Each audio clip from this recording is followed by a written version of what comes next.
Essa luz aqui vai ser bonita para a gente ver. Bom dia, gente. Obrigada pela presença de vocês aqui hoje.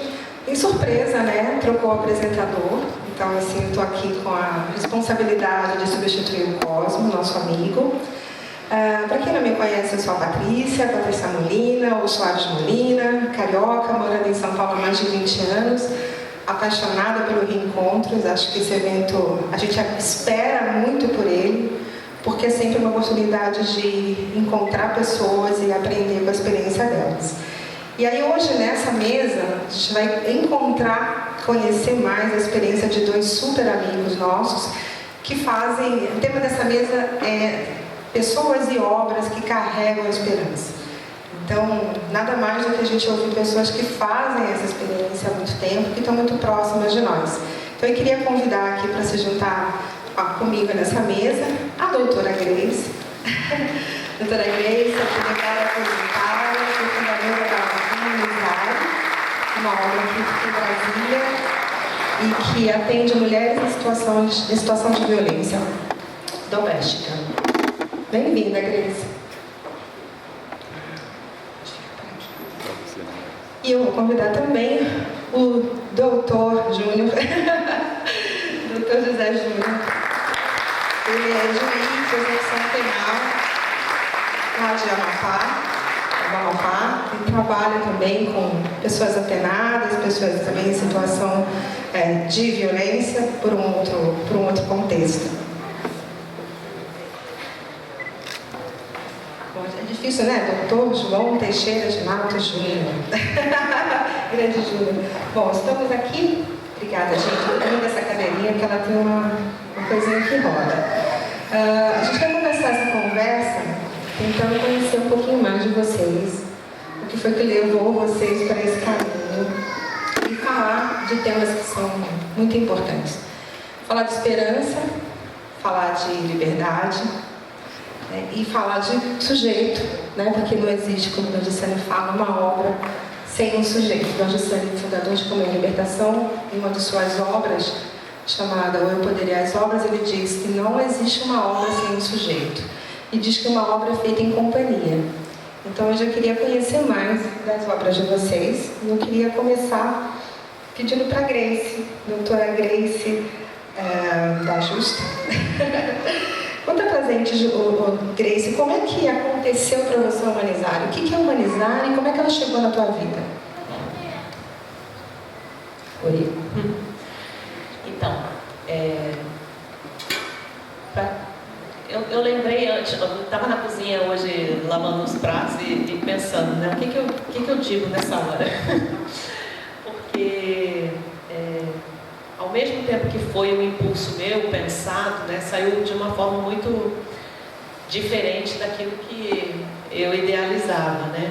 E, assim, Dom Giussani tem um trecho que alguém sempre fala, eu não sei nem que livro tá, mas que ele falava de que acontece uma grande alegria, uma grande tristeza, e o sujeito se converte, né? Então, assim, eu estava num momento muito triste da minha vida. Mas eu estava muito revoltada também. Então, tipo, eu não conseguia entender por que as pessoas eram tão pouco empáticas com aquilo que eu vivia, mas também com todas as coisas que eu via no dia a dia, assim, né?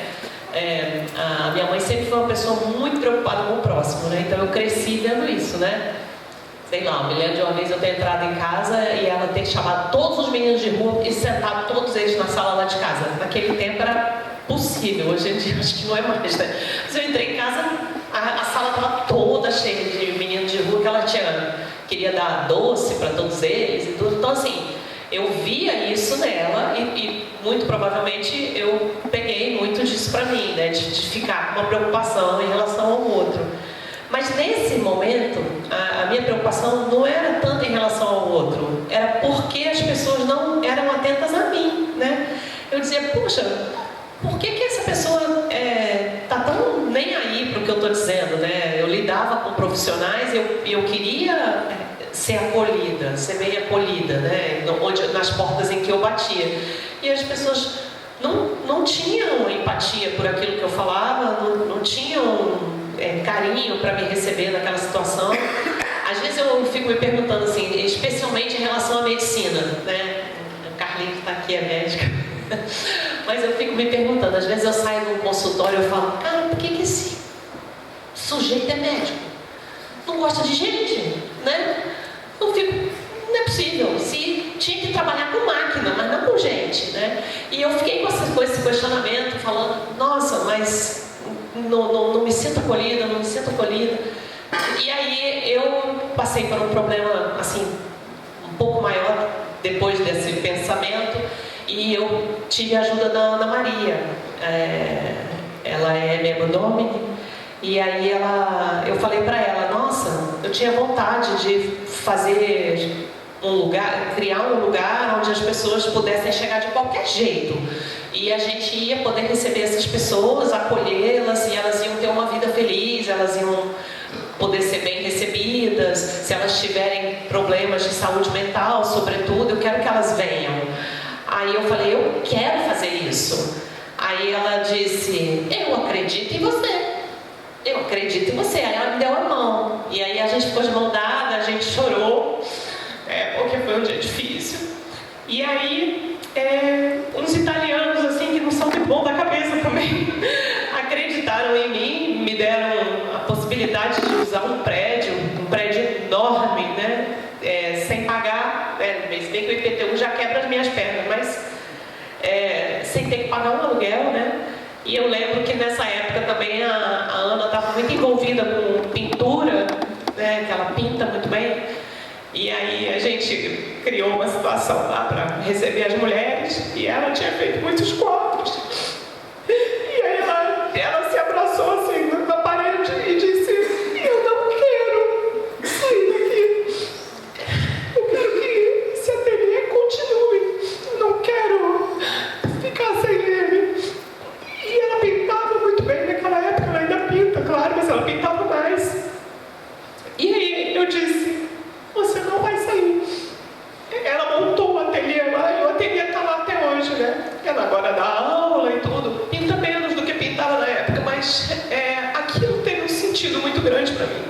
Quando ela disse que ela não queria sair dali, foi meio que dizer assim, a sua amiga quer ficar aí. E aí o Humanizar começou assim, e deu tudo diferente, porque a gente queria receber pessoas que, em geral, homens, mulheres, que estivessem com uma situação de sofrimento mental, e não aconteceu assim. Eu trabalhava na polícia na época, e eu criei uma política pública na polícia, que era para acolher mulheres em situação de violência. E essas mulheres em situação de violência, elas chegavam e falavam assim, você me recebe super bem aqui na delegacia, e agora eu vou embora, e eu vou pra onde? Vou fazer o quê? Porque você me deu tudo aqui agora, e eu vou fazer o quê depois? Eu falei, também não sei não, vamos comigo lá pro Humanizare. E aí foi que o Humanizare pegou a cara que ele tem hoje, né? E que não foi pensado, né? Foi uma coisa que surgiu desse jeito, né? Então, talvez tenha surgido a partir de uma coisa até egoísta minha, uma revolta minha, uma maneira de falar, peraí que eu vou mostrar para esse povo como é que faz, como é que acolhe as pessoas. Eu estava com muita raiva também. E virou isso, né? Então, Deus tem os propósitos dele. Eu acredito mesmo que ali muita coisa aconteça que a gente nem tem noção, nem tem a dimensão daquilo ali. A gente pensa que a gente está fazendo, mas a gente não está fazendo. Tem outro fazendo, né? Então, acho que é essa a história. Obrigada, Grace. Eu sempre falo que a humanidade te encontrou, né? A realidade trouxe ela para você. Exato. A partir de um grito, a realidade respondeu de outra maneira. Desculpe pelo choro, mas é porque tem tudo muito a ver com a minha história, assim. Isso, é o sujeito. Obrigada. E como é que foi para você, Júlia? Me explica como é que é o seu trabalho e como é que ele aconteceu para você, porque você abraçou um caminho que não é nada óbvio, né? Como é que foi chegar nesse caminho? Bom dia, Patrícia, bom dia, Grace, bom dia a todo mundo. A minha formação jurídica, né, ela é voltada para o processo civil, que é assim, para quem não conhece muito, o processo civil é como se fosse a parte mais bonita do direito, né? Mais limpa, mais pura, mas que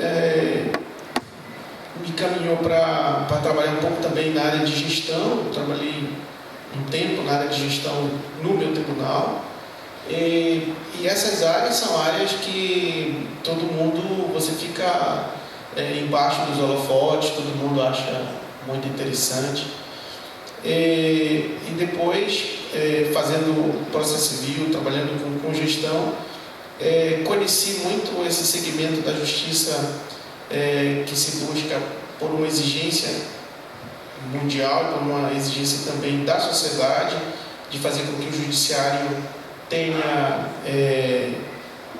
uma transparência para a sociedade. Então, conheci muita parte da gestão, muita coisa nova, sobretudo envolvendo tecnologias. Hoje a gente fala muito sobre inteligência artificial no judiciário, então coisa boa para se falar, coisa boa para se ver. Mas aí em 2015 eu conheci, fui transferido para uma unidade de execução penal, que é atualmente o meu métier, né? E mesmo fazendo o trabalho de gestão e o trabalho com essas matérias que tem uma visibilidade social grande, eu conheci o fundo do poço da justiça, né, do segmento justiça, que era exatamente o universo da pessoa presa, daqueles que cumprem pena nas nossas penitenciárias, que algumas vezes são classificadas como masmorras medievais, né? E conhecendo essa realidade, eu me dei conta que o sistema de justiça como um todo, famoso por aplicar processos digitais, inteligência artificial, num segmento bem evoluído e que mostra para o mundo que a justiça brasileira tem esse viés de desenvolvimento. Mas, ao mesmo tempo, encontrei ambientes onde as pessoas não tinham água para beber, no mesmo sistema de justiça. Sem água e, muitas das vezes, sem a quantidade necessária de alimentação, que é uma coisa muito grave para quem trabalha com política pública, com uma série de violências institucionais dentro dessa mesma justiça tão evoluída. E isso não atraiu só o meu olhar e a minha consciência de querer fazer ou de querer viver aquela experiência com aquelas pessoas que estavam mais vulneráveis dentro de um mesmo sistema de justiça tão evoluído. Atraiu não só o olhar, mas atraiu seguramente o meu coração para dedicar um pouco de tempo e um pouco da minha experiência, porque a área social sempre me tocou bastante, desde a universidade, e de repente eu tive que mudar todos os planos por conta do que eu encontrei do ser humano tão pisado e tão destruído dentro dos cárceres mais difíceis. E isso me fez, então, em mim, com toda, posso dizer assim, com toda a consciência, com todas as forças que eu podia reunir, trabalhar nesse lugar que significava também abandonar um pouco a carreira de gestão, de processo civil e me dedicar aos direitos humanos. E, por conta disso, eu fui trabalhar na execução penal e começar uma nova forma de pensar a execução penal. Muito bonito. Que bom que tem gente como vocês dois, né? Porque vocês trabalham com uma questão super dramática, né, para todos nós, que é a violência, e trabalham com um desejo fundamental que a gente tem, que é de justiça. Então, que bom que tem gente assim lá. O encontro desse ano, como eu falei no início, ele está falando de esperança, está falando de pessoas e obras que carregam a esperança. E eu sempre falo que eu aprendi com meu pai que a gente só dá aquilo que a gente tem. Então, de onde nasce essa esperança que vocês dois carregam? Como é para você, Grace? A gente só dá o que a gente tem, né? Então, Acho que muita gente ao meu lado me dá muita coisa, assim. Coisa que eu quero dizer no sentido espiritual mesmo. E então tem essa questão do acolhimento, que muito provavelmente eu herdei da minha mãe, mas ao longo desse tempo, todo dia eu sinto uma mão apoiando, né? Uma pessoa chegando para me dar, né? Eu recebo muito, né? Não é que às vezes eu dou até me extenuar, mas eu recebo muito, né? Então eu acho que valeria a pena citar, por exemplo, o Padre Dídio, né? Que acompanhou a gente durante tanto tempo. Ele tinha costume de telefonar e aí ele falava: filha. Aí quando ele dizia filha, eu conseguia ser mãe de mais umas 10 pessoas, mas só porque ele disse filha, né? E a preocupação dele de ajudar, de fazer as coisas acontecerem. Então, a forma como as pessoas olham pra gente, né? Eu realmente tenho onde beber, né? Pessoas para quem olhar. Então, essa esperança nasce concretamente de outras pessoas, né? Assim, a gente sabe que tem algo maior sempre, mas é bem carnal, né? Alguém está ali na sua frente dizendo alguma coisa para dar para você ter o que dar para o outro, né?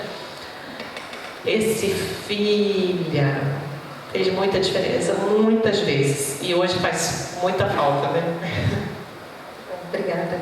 E para você, Júnior, de onde nasce a sua esperança? Que palavra, né? Que palavra. Porque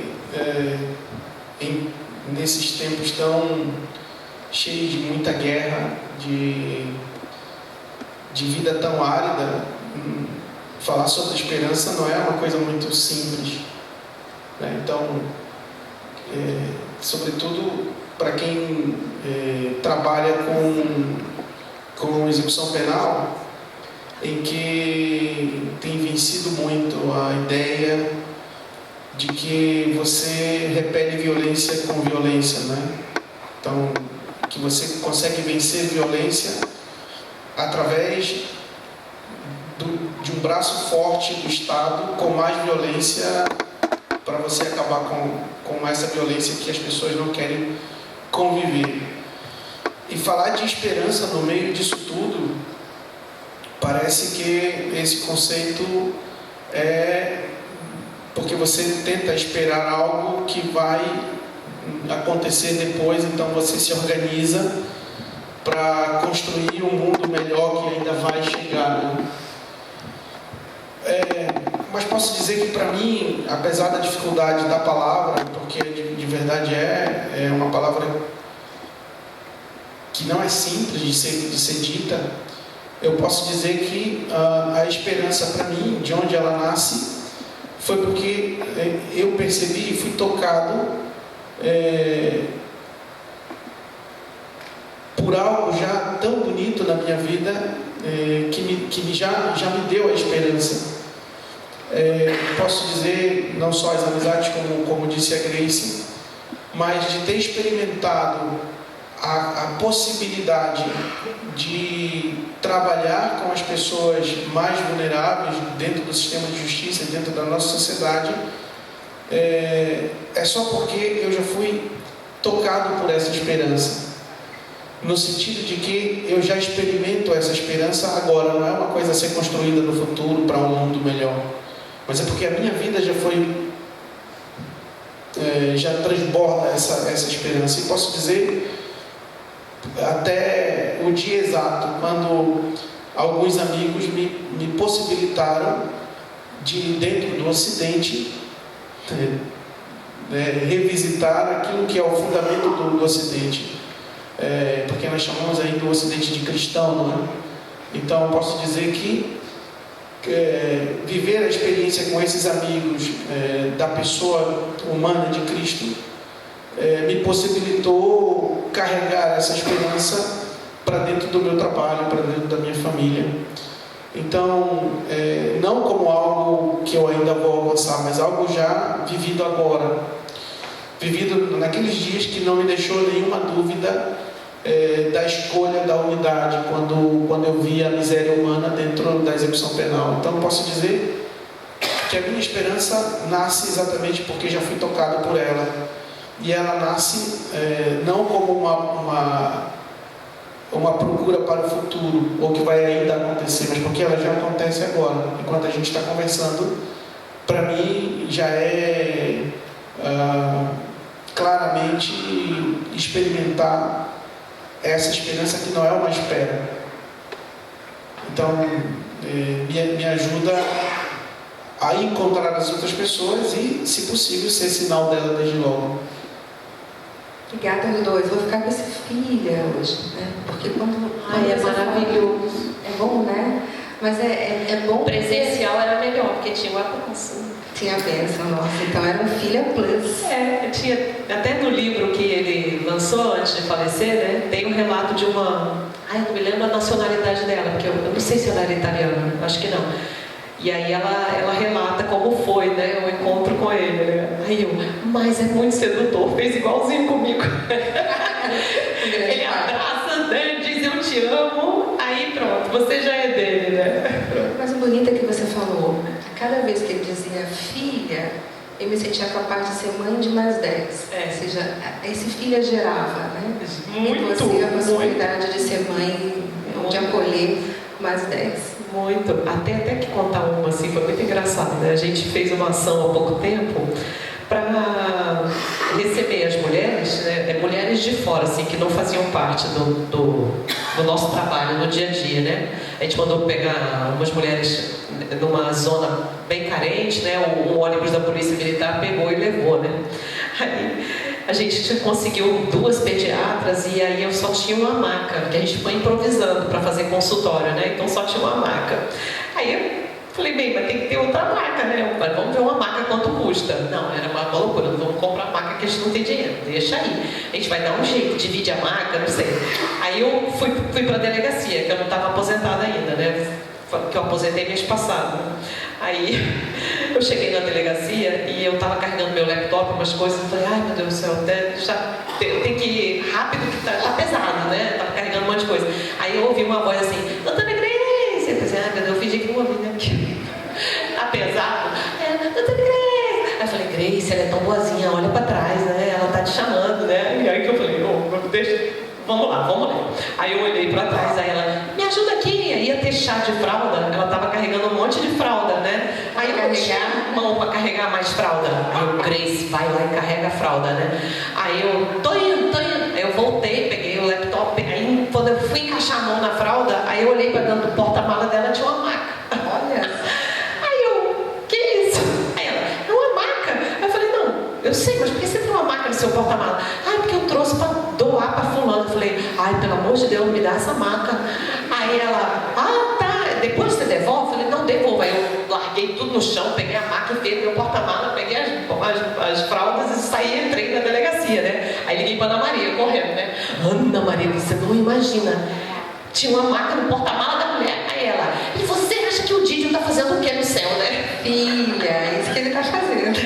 Foi a primeira coisa que ela falou, olha o Didio aí, né? Aí nós botamos as 2 macas e a maca estava lá, né? Então, mas assim, para dizer esse exemplo, mas isso é toda hora acontece um negócio desse, né? Aí a gente sabe que, né? Né? Como é que a maca foi aparecer na hora de pegar a fralda, mas é assim. É interessante porque vocês dois documentam uma esperança que chega de uma maneira muito concreta através das pessoas e é presente, né? Como você falou, não é que eu estou esperando, eu vou aqui usar o meu poder para organizar as coisas enquanto eu espero que algo aconteça, mas é algo que já acontece e que chega de uma maneira muito concreta através das pessoas. Eu queria falar um pouquinho do dia a dia, né? Do dia a dia de vocês, porque vocês dois lidam com pessoas e situações, acho que você até mais, não sei, do que a Grace, onde falar de esperança, mudança, é quase uma utopia, né? Porque como você mesmo falou, ali não tem mais jeito. Não tem mais jeito, a gente joga lá e espera o tempo, né? Eu queria falar um pouquinho sobre o que vocês aprendem ali. Eu queria falar desses encontros que acontecem com essas pessoas com quem vocês lidam no dia a dia. Quer dizer, a gente já conseguiu entender um pouquinho o caminho que vocês fizeram para chegar até lá, um pouquinho de como vocês são sustentados por uma companhia de amigos e são educados de uma maneira diferente. Mas o que essas pessoas, esse apenado, essa família desse apenado, o que ela te ensina? O que você aprende da tua realidade de trabalho? Consegue ter um caos para ajudar a gente a entender? Olha, primeiro, se tem uma coisa que eu consigo retirar daquilo que eu vivo, daquilo que eu consigo aprender com as pessoas que eu encontro, é seguramente que, encontrando a necessidade dessas pessoas, eu redescubro o sentido da minha vida. Porque quando você compartilha ou partilha da necessidade das pessoas, você sai do seu próprio umbigo para entrar numa realidade que é o sentido da sua vida. E isso reconstrói não só aquilo que eu sou, mas também tudo que está ao meu redor. E por isso, reconstruindo o que eu sou e o que fica ao meu redor, também é possível ser um sinal de dar sentido à vida das pessoas. Esse é o aprendizado que eu tive, e por isso os obstáculos deixam de ser obstáculos para se tornar um aprofundamento da minha vida, daquilo que eu vivo. Dois exemplos. Quando eu fui para a execução penal, conhecia só a realidade do cárcere institucional, das penitenciárias mantidas pelo poder público. E logo, por alguns amigos, conheci uma realidade em que a sociedade civil toma conta do cárcere de uma forma mais inteligente e mais humana. Se eu não tivesse atento à necessidade daqueles que estavam presos, eu jamais teria tido o olhar que alcançaria essa outra realidade, que não só aquela tomada pelo poder público. Eu não teria abertura suficiente para entender que é possível a sociedade civil tomar conta de uma penitenciária. Você está falando das APACs. Agora chegou lá, que foi conhecer as APACs. Outra coisa, se eu não tivesse atento, se eu não tivesse me dado conta da necessidade daquelas pessoas que estavam presas, e que a grande dificuldade no período da segregação é como manter a família fora, ou então como voltar a ter uma atividade útil quando retorna à sociedade, eu não teria o mesmo olhar para a reconstituição do conceito da comunidade na minha capital. Então, olhando para a necessidade das pessoas e compartilhando da necessidade delas, o sentido da minha vida me torna uma pessoa mais inteligente. Me torna uma pessoa mais inteligente porque eu sei, na sua totalidade, o que vale a vida. Como agir, como entrar no real a partir dessa totalidade. E aí, reorganizar, por exemplo, o Conselho da Comunidade, que é um outro órgão da execução penal, onde a sociedade civil se junta para constituir o elo entre o cárcere das pessoas que estão segregadas e o passo da liberdade, que é o egresso. E como esse egresso deve voltar para a sociedade de maneira mais útil, de maneira mais humana, de maneira mais harmônica. Então, olhando essa necessidade, me tornou mais inteligente. Queria te pedir para você explicar um pouquinho melhor para a gente, de uma maneira simples, né? Eu sei que não é simples explicar uma obra como essa, mas queria que você falasse um pouquinho mais da APAC, o que é a APAC, como ela funciona, e essa ligação com o Conselho da Comunidade, porque é exatamente esse caminho de volta, né? Quer dizer, esperar onde dizem que não tem por que ter esperança, né? Então, como é que essas duas obras funcionam, complementando todo o trabalho de execução penal? São duas realidades que o sistema prisional pode usufruir, né, para esse caminho de recuperação humana. Uma das realidades é a Associação de Proteção e Assistência aos Condenados, que é a APAC, que nasce da sociedade, porque precisa da sociedade, onde se constroem os centros de reintegração social, que basicamente são penitenciárias, administradas pela sociedade civil, onde não se usam armas e onde se utiliza uma metodologia com 12 elementos que ajudam as pessoas nessa jornada de recuperação, que posso dizer não só de ressignificar a vida durante o período do cárcere, dentro desses centros de reintegração, mas seguramente devolve para essas pessoas que estão nessa caminhada o verdadeiro sentido da vida, por meio desses 12 elementos, que aí posso aprofundar depois. Então, essa instituição, gerida pela sociedade civil, organiza de uma forma mais humana uma administração prisional através do Centro de Reintegração Social. Então, essa é a APAC. O Conselho da Comunidade também é um órgão da execução penal, em que o juiz da execução penal escolhe algumas pessoas da sociedade para ajudá-lo na assistência e na entrevista da pessoa privada de liberdade.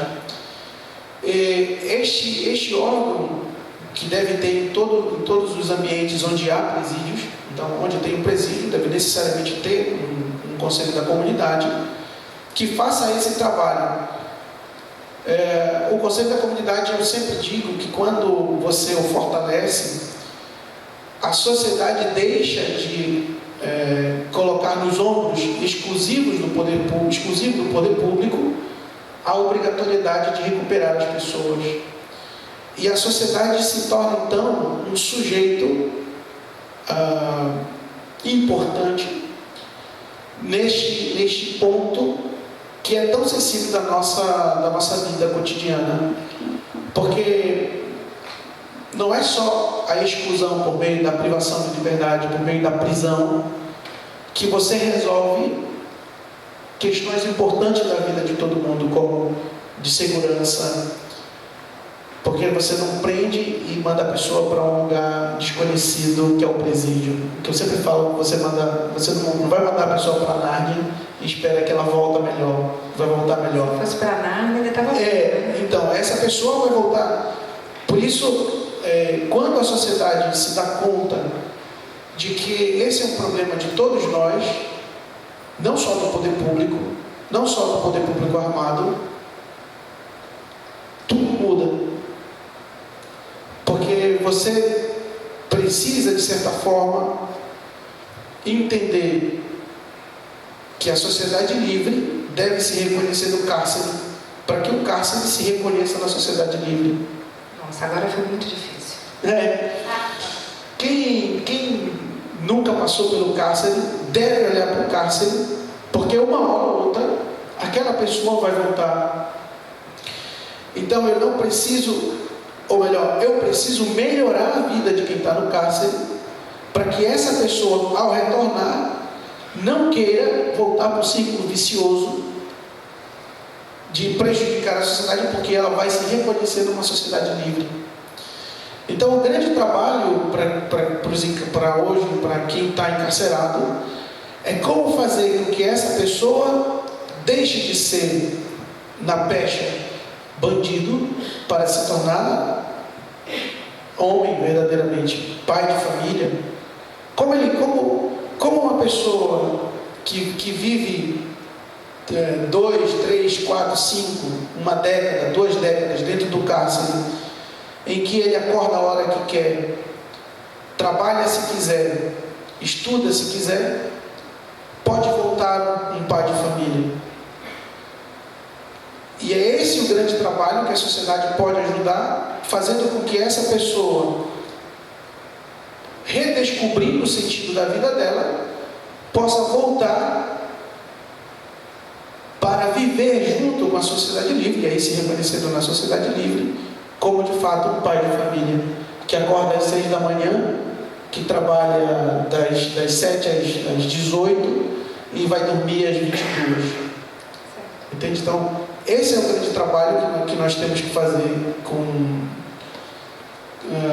posso dizer, fazendo com que a sociedade livre se reconheça no cárcere e o cárcere se reconheça na sociedade livre. Obrigada. Bom, eu vou fugir aqui do roteiro, porque eu não posso ter duas pessoas que lidam com duas pontas desse processo e não trazer a Grace para essa conversa da sua experiência como delegada, né? Se você normalizar, trabalha ou atende mulheres vítimas de violência, mas não foi a sua única história profissional. Eu vou sair completamente aqui, tá, gente? Desculpa, mas a bola está quicando, meu lado jornalista está pedindo, então eu queria ouvir você, que está do outro lado do processo, ou esteve do outro lado do processo, né? Aquele processo que é o que vai lá, que prende, enfim, que é chamado em primeira pessoa na hora em que a situação de violência explode e que depois passa a bola aqui para o lado do Júnior. Como é que você vê isso? Como é que você vê a esperança? Nossa, nesse contexto? Eu gostei tanto desse negócio que o Júlio falou agora, porque para você se reconhecer ali, né? E eu acho que a gente tem que se reconhecer em tudo, não é só naquela pessoa privada de liberdade, mas se reconhecer na miséria humana, em todos os aspectos, né? Então, assim, a gente que lida com essas coisas muito pesadas, né? Nada do que é do homem me é estranho, né? Então, assim, eu me reconheço ali, eu sou capaz de fazer isso, né? Então, a gente tem essa sensação, assim, meio de eugenia, né? Que a gente não, né? Mas, assim, a gente volta para a base da pirâmide muito rapidamente se a gente passar por determinadas situações, né? Então, assim, aquela questão de autoproteção, de sobrevivência, né? Que torna a pessoa cega, né? Fica sem comida, né? Fica sem água, fica sem sono, né? Começa a ficar privado de coisas básicas para ver se você não vai lá para aquele lugar. É muito fácil chegar nesse lugar, né? E é muito fácil se identificar com isso também. Então, assim, claro, porque eu tenho excesso de empatia, eu reconheço, eu me coloco muito no lugar dos outros, isso é da minha natureza. E como é que foi ser advogada, ou ser delegada assim? Você deve ter sofrido pra caramba. Eu sofria e não sofria, porque eu tenho uma boa maneira assim de fazer o jogo também, né? Então eu ia pra lá, voltava, e eu fazia as coisas também meio que disfarçadamente, né? Mas teve uma vez, até que foi muito engraçado, porque eu sempre atendi muito bem as pessoas, né? Os presos também, né? Porque eu acho muito natural, né? Claro que às vezes eu me irritava, dependendo de certas coisas também, né? Tem coisas que não dá pra você fazer, assim, ficar de uma forma mais, digamos assim, livre de julgamento ou de raiva, né? Claro, assim, um abuso sexual de criança, um homicídio porque o cara perguntou que horas são. Aí essas coisas também, eu perguntei pra ele, por que você matou ele? Ele me perguntou que horas são, eu tava irritado. Aí eu perguntando por que ele matou, né? Porque a gente vai ficar muito mais irritado, né? Então, assim, claro que tem coisas e coisas, mas se a gente faz esse exercício de se colocar no lugar do outro, as coisas se tornam mais claras, né? A gente consegue perceber muito mais a situação. E eu me lembro até que uma vez eu fiz um flagrante de um cara que tinha roubado uma farmácia. E aí ele não era bom, né, naquilo que ele fazia, né? Não tinha talento, né?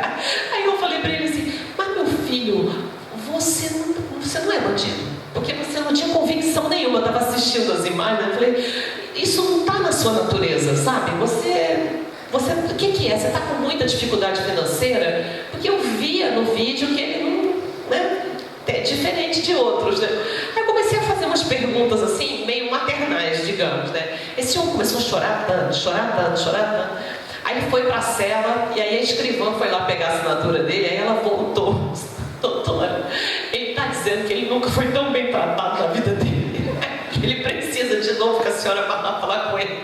Aí eu, tipo, né? Eu falei, ó, o cara precisou ser preso para dizer que nunca foi tão bem tratado na vida dele, né? Tem alguma coisa errada, né? Nessa fala.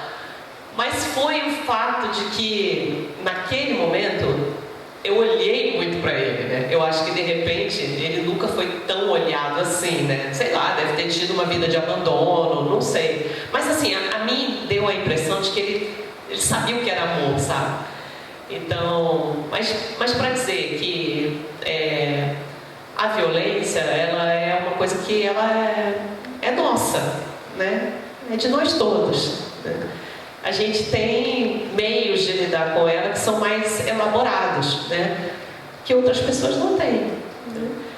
Então, eu acho que essa é a grande diferença, assim, de como pessoas como a gente conseguem lidar com isso de uma forma diferente.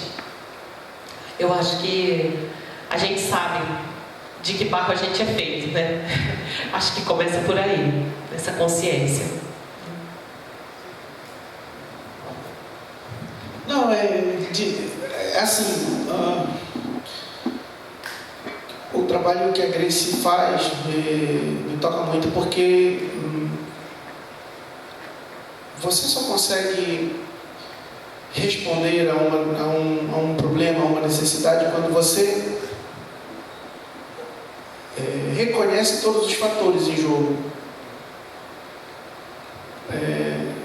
Isso para mim é talvez a grande valia do método APAC, dos 12 elementos dela. Porque joga com todos os fatores.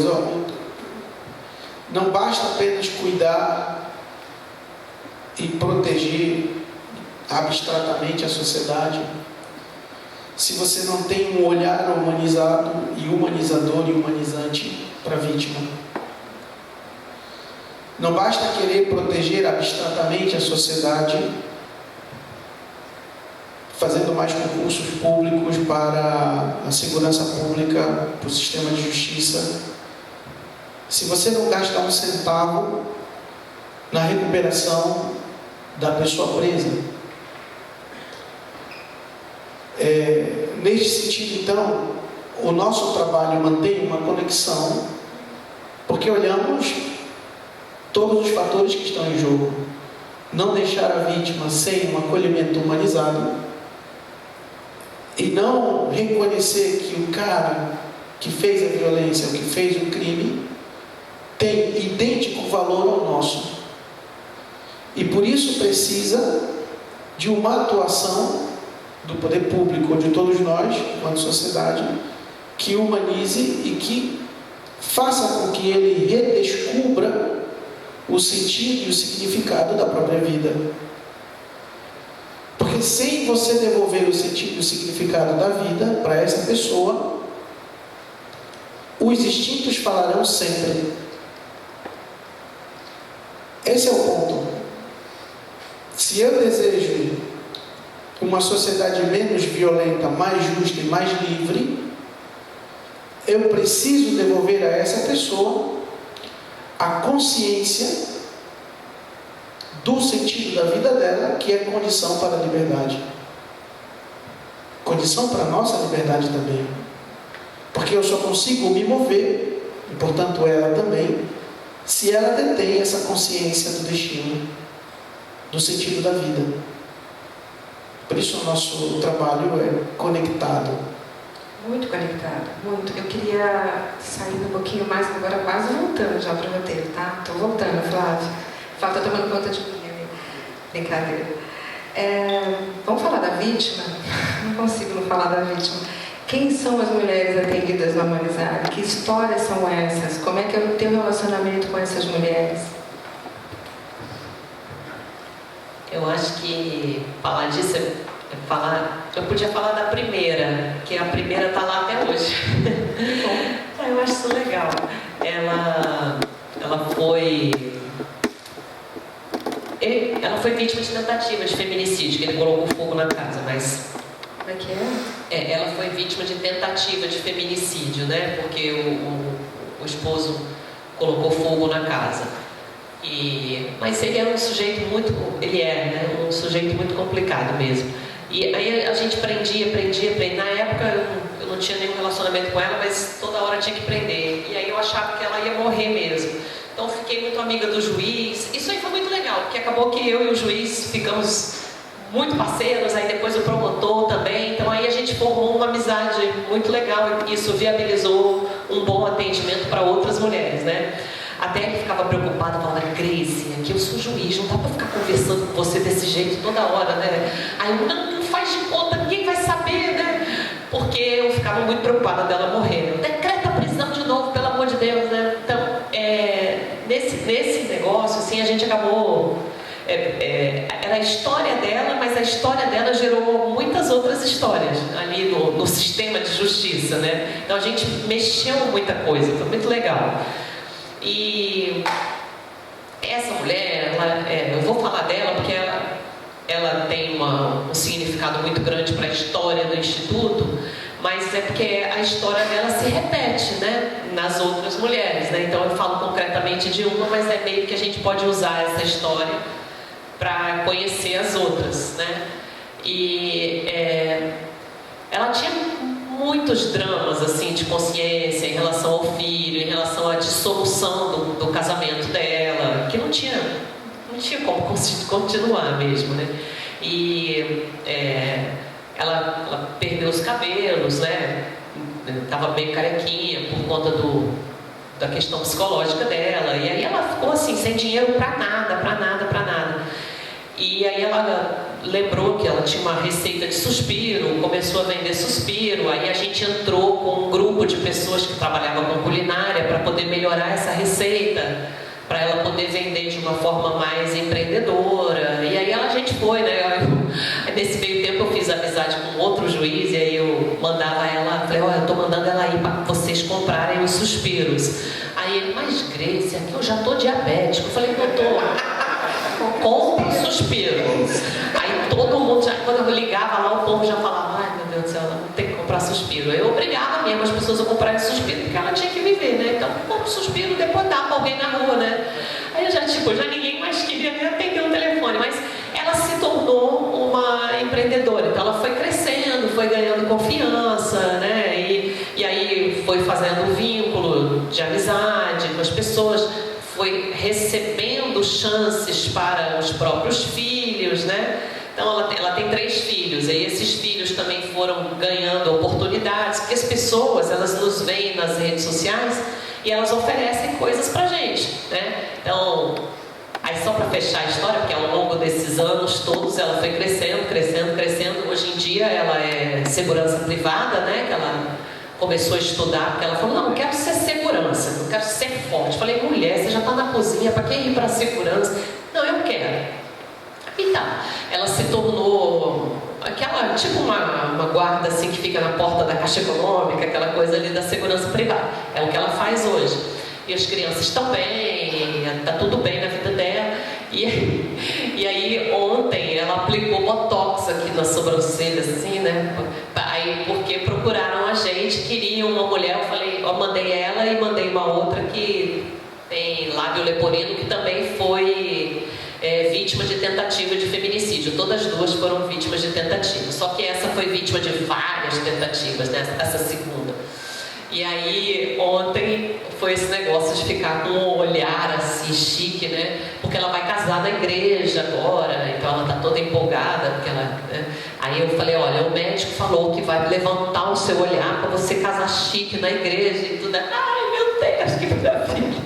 Então assim, ela fez uma trajetória muito bonita lá dentro, né? Ela cresceu, ela arrumou um emprego, ela tem um salário, ela está numa casinha bacana, as crianças estão bem. Então tudo isso foi um caminho que ela percorreu ao lado da gente e ao lado dessas pessoas que se juntam a nós, né? Elas veem o nosso trabalho e elas querem oferecer coisas, né? Então, e a gente vai aproveitando dessas coisas e vai desenvolvendo essas mulheres, né? Então, a vítima vítima, digamos assim, né? A gente não chama de vítima, não. A gente chama mulher em situação de violência. Porque essa situação acaba e aí ela não está mais dentro dessa situação. E o nome vítima dá um estigma, né? Então a gente não usa. Embora a polícia use, não é o correto, né? Não é a nomenclatura correta para se usar. Mas a história que essas mulheres vivem é sempre essa, né? As mulheres que mudam de vida a partir do Instituto são as mulheres que aderem à companhia. Quem não fica, não muda de vida. Então, por exemplo, a gente lá oferece serviço jurídico, serviço de psicologia, serviço de assistência social. Todo sábado tem aula, elas todos os sábados têm aula. Aula de qualquer coisa. Já aconteceu de não ter alguém lá, eu entrei, dei aula de dança misturada com inglês e a gente dançou, mas não fica sem aula, tem aula. Aí elas passam por tudo isso. Aí vamos dizer, se chega uma mulher lá e ela só faz a psicóloga e vai embora, a gente não vê mudança nela. Assim, tem uma mudança no processo do psiquismo dela lá, mas assim, mudança de vida mesmo, a gente enxerga nas mulheres que ficam. A Rosa está lá até hoje, ela faz parte daquela história, né? Então ela se sente protagonista daquilo ali. Ela mudou de vida. Então a gente já sabe que para mudar de vida tem que aderir à companhia. Se não ficar lá, não fizer aquela experiência com a gente, a vida não dá aquela guinada, sabe? Então é mais ou menos assim que a gente trabalha. Como é para nós, né? Preciso permanecer na companhia e fazer o caminho, senão a vida não muda. É isso. Bom, vou voltar aqui para o meu roteirinho, para não pegar mais vocês de surpresa, mas é que está quicando muito essa bola, gente. A gente está no clima de Paralimpíada, eu estou total ligada nos esportes. Quicou a bola, eu estou jogando. Vamos lá. Vou falar para o Júnior, mas acho que quero que você complemente também. Você trabalha com duas questões que são fundamentais para a dignidade humana. Dois desejos que constituem o coração da gente: a justiça e a liberdade. Como é que é isso na tua experiência com os apenados? E como é que justiça e liberdade se ligam à esperança? Uau! Bom,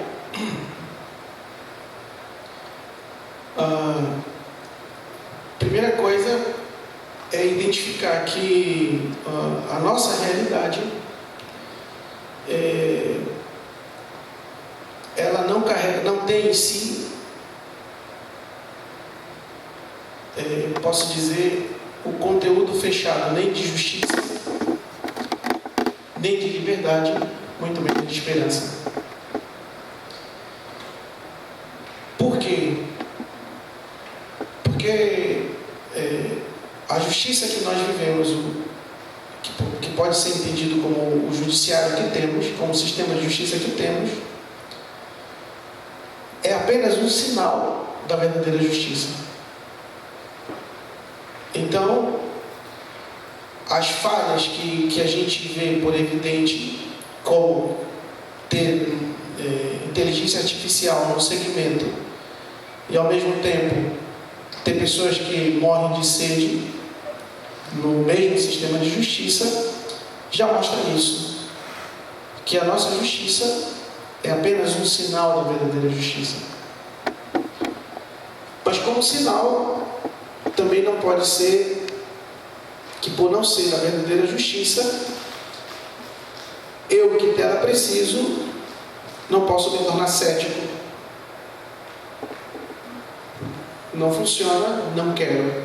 Ao contrário, quero melhorá-la para que ela alcance o ideal de justiça.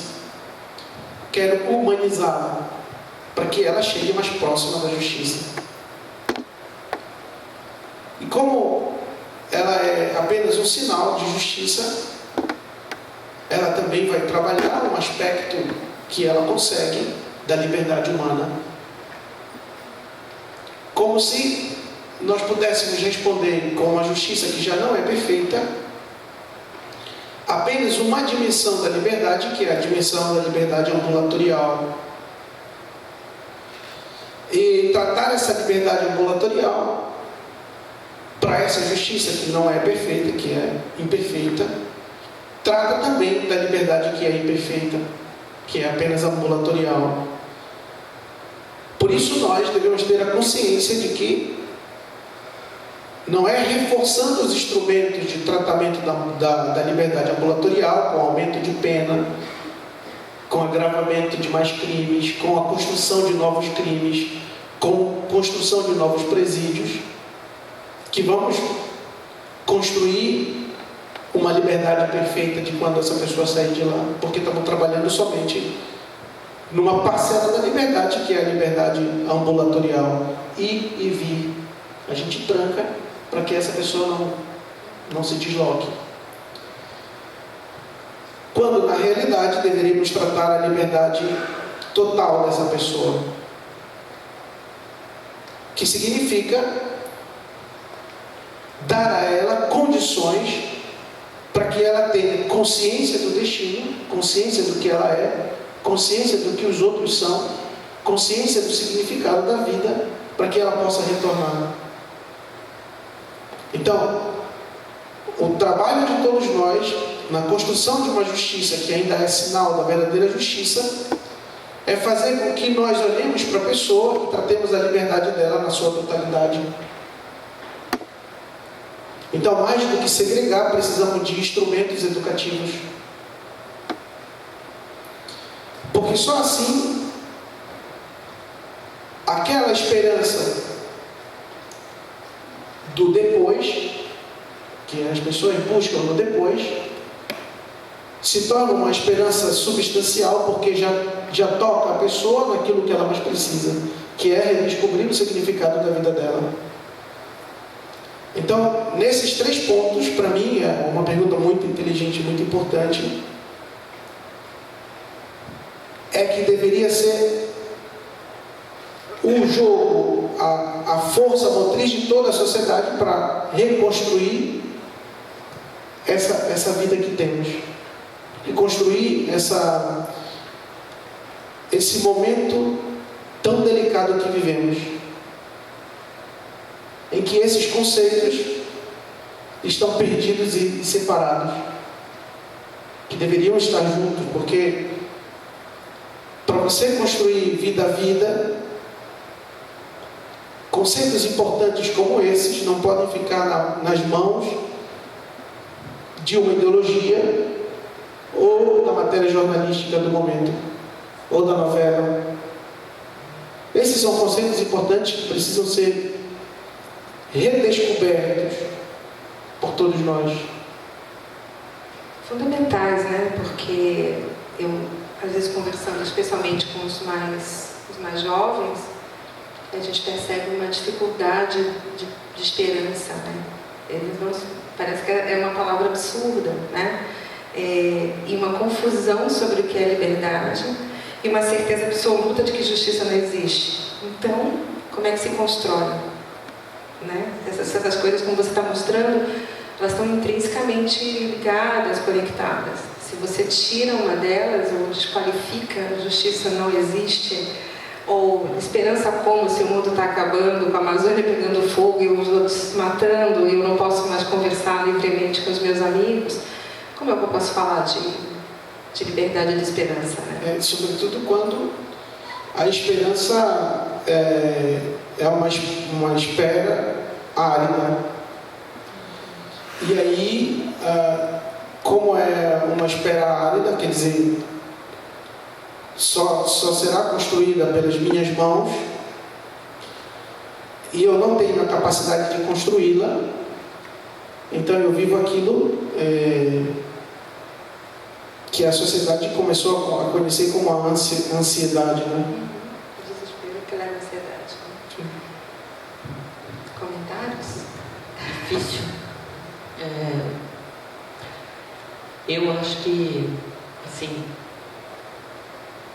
durante muito tempo, eu quis fazer muito mais do que eu tenho condição de fazer, né? tive, né, acho que uma dificuldade muito grande de colocar a minha microexistência no lugar, né? Que eu achava que eu ia dar conta de um monte de coisa, que eu ia fazer, que eu ia, né? Aí hoje em dia isso já está pacificado dentro de mim, assim, né? Então eu já tenho mais condição de enxergar que eu dou conta de fazer muito pouco, né?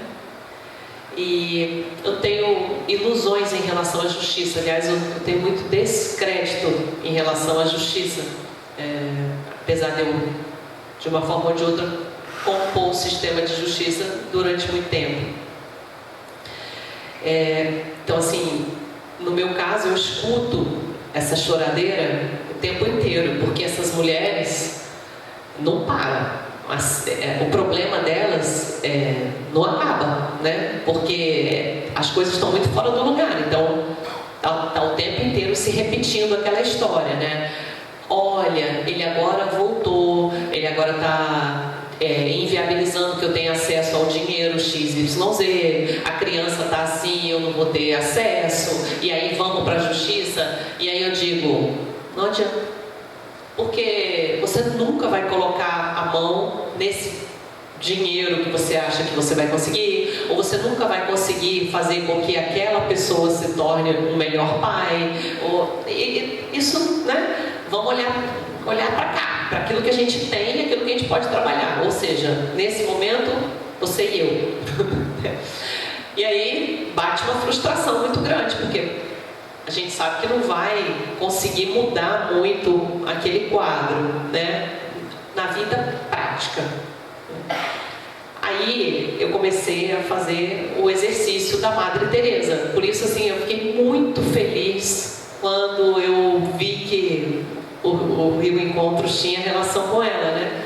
Porque ela, para mim, é inspiração, assim, demais. Eu olho muito para todas as coisas que ela falava, né? E aquela coisa de dizer assim, é uma gota no oceano mesmo.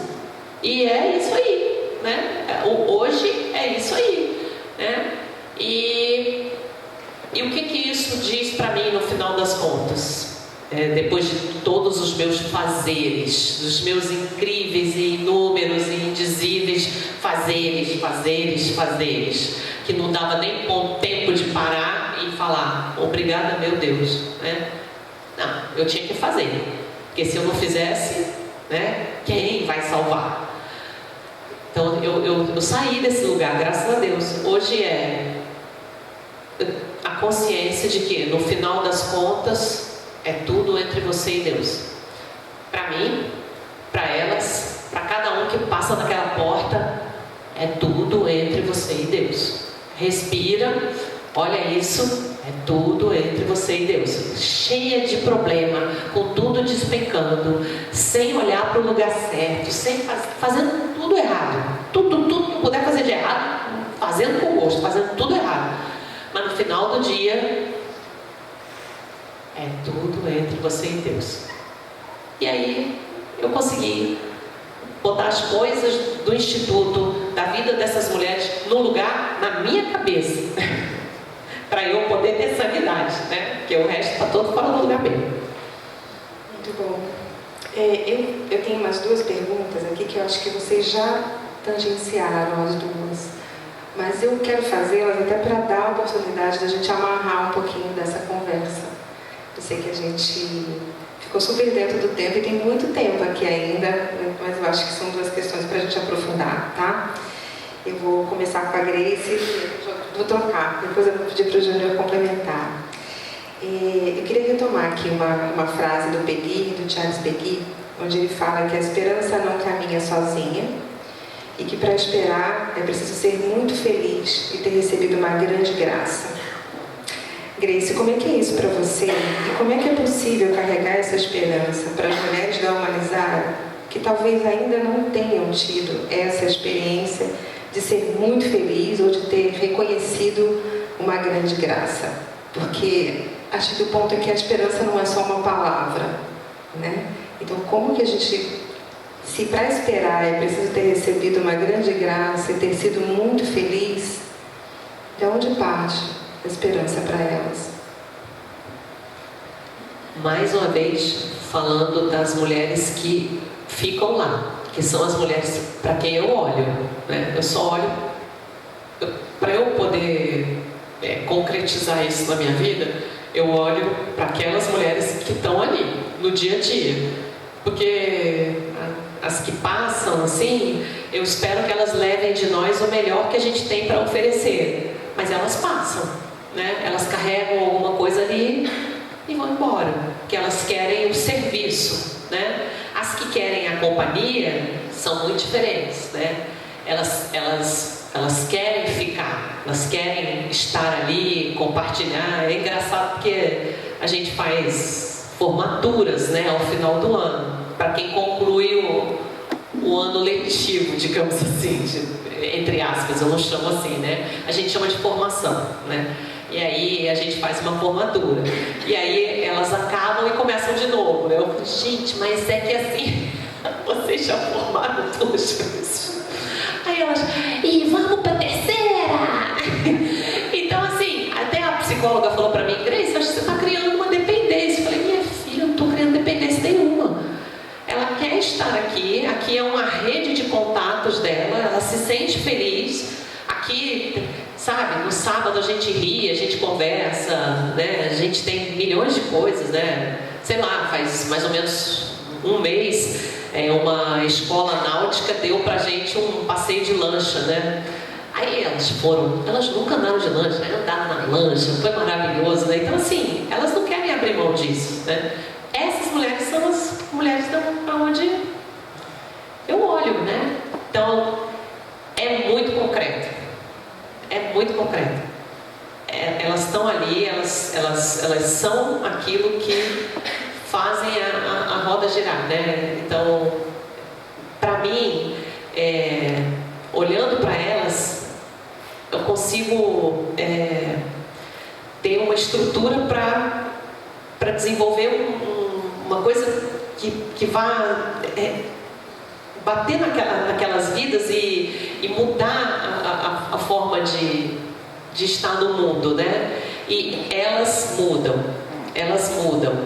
E é difícil porque lá não é que tem um consenso, né? Então assim, se você for pensar em termos de senso religioso, né? A maioria delas é religiosa, mas umas são católicas, muitas são evangélicas, algumas são espíritas, tem banda, tem não sei o que, então assim, a gente junta aquilo ali e a gente nunca sabe onde vai dar, né? Mas faz um sentido, porque ali é um lugar onde é quase como se fosse uma família, né? Então tem uma história que está por trás de tudo aquilo, que vai mover aquilo ali, que vai fazer a diferença na vida daquelas pessoas. É muito concreto para mim, então é assim que eu enxergo, que eu faço a coisa acontecer, né? Eu fiquei pensando na PAC, naquela famosa frase do amor ninguém escapa, né? Porque a pessoa se formou 2 vezes, se bobear vai formar 5, mas não quer escapar porque faz a experiência de ser amado. Esses exemplos é isso mesmo. Quando uma pessoa é amada, dificilmente ela quer sair daquele abraço de amor, né? É difícil essa coisa. Mas pensando na frase, é uma frase difícil, né? Porque diz tem esperança aquele que já recebeu, quer dizer, aquele que espera já recebeu. Fica uma coisa estranha, mas aprofundando e pensando um pouco na minha jornada, posso dizer que essa frase de Peggy me ajuda a ter esperança contra toda a esperança do sistema prisional, porque se eu desejo que eles reencontrem o significado da vida deles e, portanto, o destino deles, foi porque em algum momento da minha vida alguém me deu, conseguiu me comunicar o sentido e o significado da minha vida. Então, quando eu, não é que não vivia, mas vivia, como todo mundo, sem essa compreensão do significado da vida, de que eu sou destinado para algo infinito, para algo grande, e portanto o mal que eu produzo é menor do que o significado que eu tenho. Isso me ajudou, quer dizer, alguém que me deu isso, e portanto uma graça recebida, a viver com esperança, quer dizer, a me relacionar com esperança no onde eu estou e com quem eu estou. Por quê? Porque isso, ter recebido esse significado da vida, um significado totalizante, porque agora não me basta ser o grande professor de processo civil ou ser o magistrado, se o meu coração é feito por infinito, que vale muito mais do que essas coisas.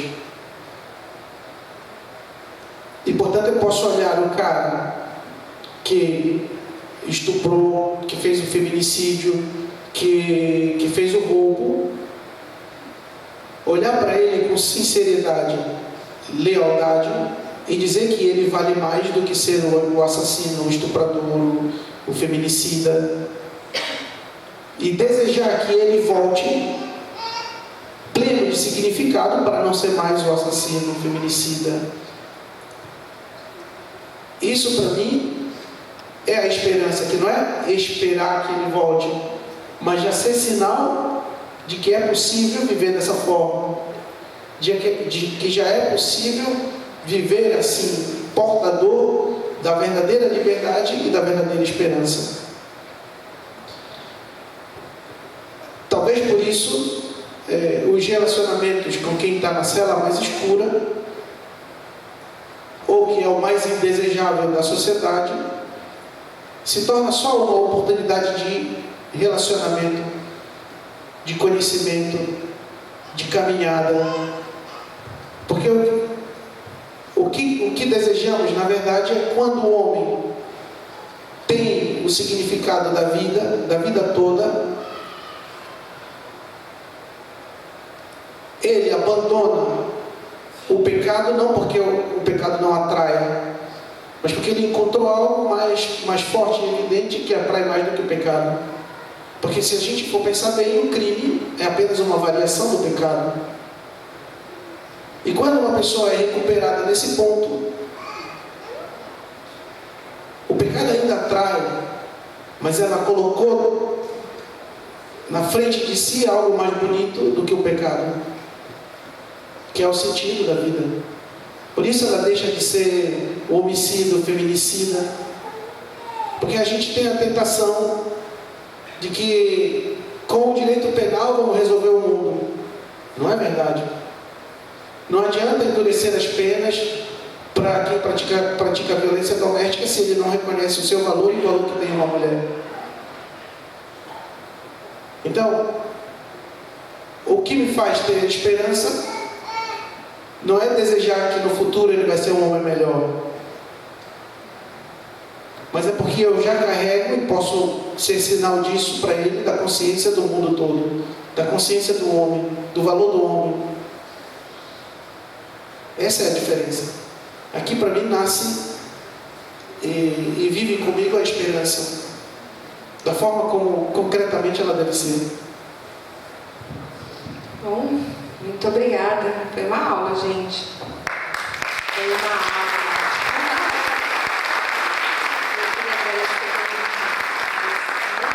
Acho que cada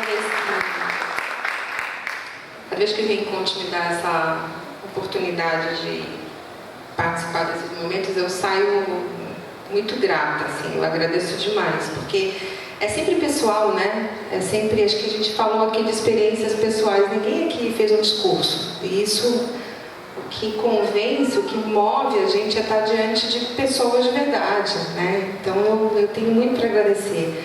A gente aprendeu algumas coisas aqui hoje, né? A gente aprendeu que filha, a gente aprendeu que para gerar tem que ser gerado, né? E, então é nesse filha, a gente aprendeu que é em companhia, que não é sozinho, porque a gente não é capaz de sustentar a própria esperança, porque a esperança não é uma espera, de uma coisa que está por vir, mas é fruto de algo que a gente já experimenta agora, né?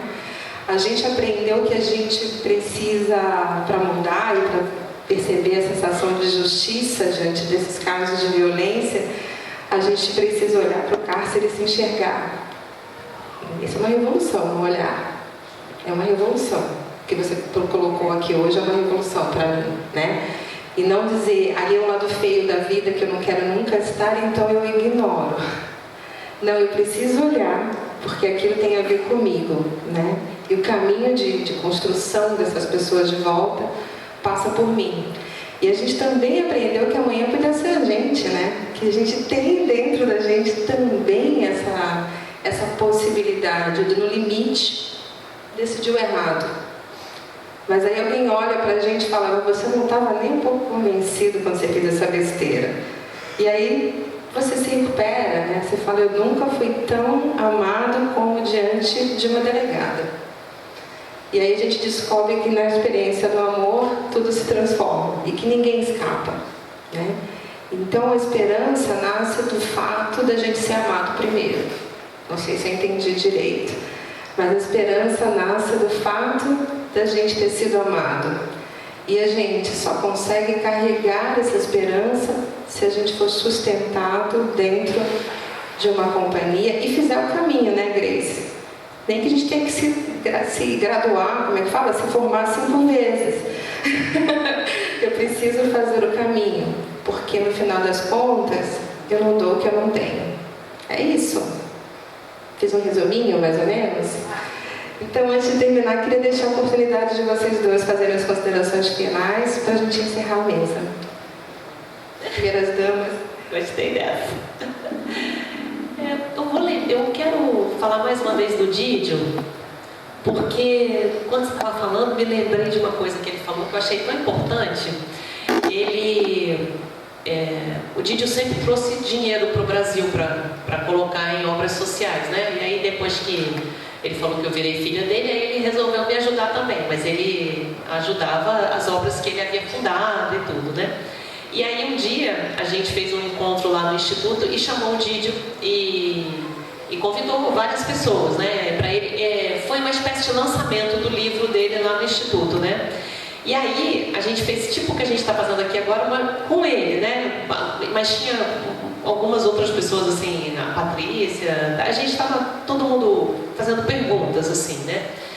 E aí ele explicou como que ele trazia o dinheiro para o Brasil. Inclusive ele havia sido preso até pelo delegado Fleury numa época da vida dele, né? Ele contou isso, né? E como era a questão do dinheiro, o relacionamento dele com o dinheiro. Ele, olha, eu nunca fiquei com nem um centavo e eu trazia esse dinheiro, era difícil. Ele fez assim uma explicação que era muito penosa para ele trazer o dinheiro para o Brasil, né?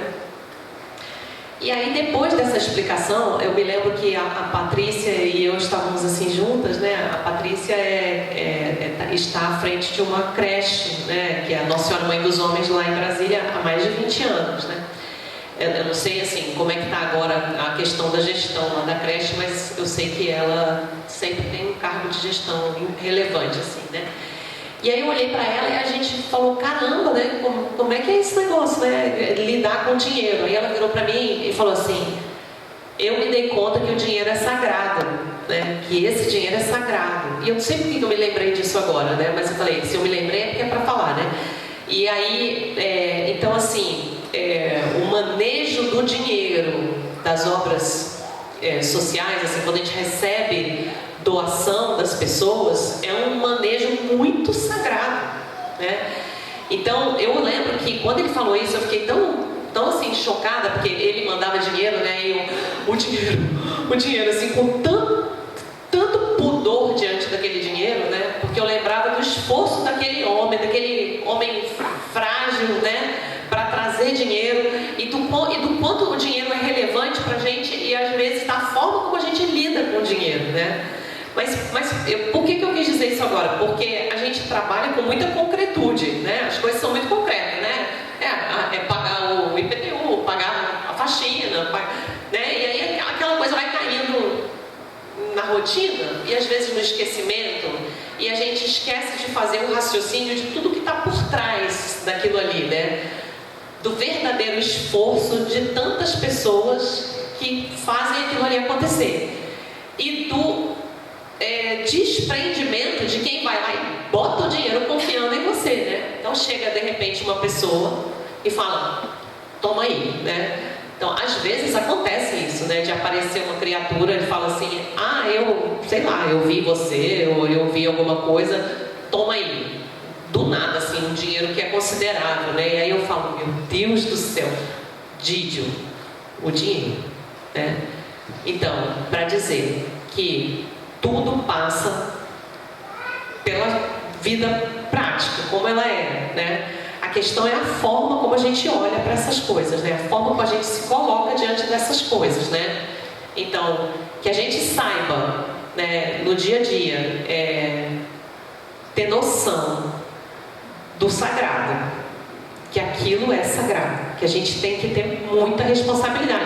Agora me veio o Padre Jorge na cabeça também, que ele falava assim, quando a minha cueca cai no chão, eu pego a minha cueca, boto em cima da mesa, eu estou diante de Deus. Aí eu falei, caramba, né? É a cueca que caiu, né? Pô, na mesa, né? Aí eu pensei, é isso, né? É a gente ter noção de que a gente está fazendo a coisa e a gente está diante de Deus, que a gente não está diante do nada, a gente está diante de Deus. Então é muita responsabilidade, é muita certeza de que aquilo ali não é uma coisa qualquer, né? Então, para mim, hoje, é importante deixar claro aqui que eu dou graças a Deus que aquele prédio foi construído. Ele foi construído para uma obra social que veio antes da nossa, que era o Centro Educativo Formativo Edmar, que depois virou outro nome, por razões que a gente não precisa explicar agora, mas que aquele prédio foi construído para fazer o bem, né? Então, que aquelas paredes são sagradas. Se humanizar e der errado, se aquilo acabar, se aquilo falhar, aquelas paredes são sagradas. E o dinheiro que entrou ali sempre foi sagrado. E a gente faz aquilo diante de Deus, com todos os nossos erros. Tudo que a gente faz de ruim e de bom. Mas a gente faz diante de Deus. Era isso que eu queria dizer. E amar a Madre Teresa profundamente. Vamos todas ali nos acabar na exposição. Gente, tem que ver a exposição.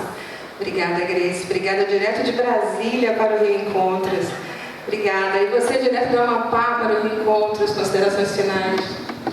Agradecer pelo convite, sobretudo porque quando você tem um encontro, é difícil você sair da mesma pessoa depois do encontro. Então, todas as vezes que as pessoas me convidam para falar um pouco da minha experiência, cada um desses convites, como o de agora, é um encontro para mim. Então já saio diferente, sobretudo depois de ouvir toda a experiência da Grace com o Humanizar. A gente já tinha sentado numa mesa antes, né, Grace? Fico tão feliz de que continua e ao mesmo tempo desejar que as pessoas possam participar das outras mesas, olhá-las, porque de fato é um encontro e um acontecimento para cada um, como é para mim. Obrigado. Bom, gente, obrigada. Está encerrada então a nossa primeira mesa do dia, convidando vocês a visitarem as exposições, a ter mais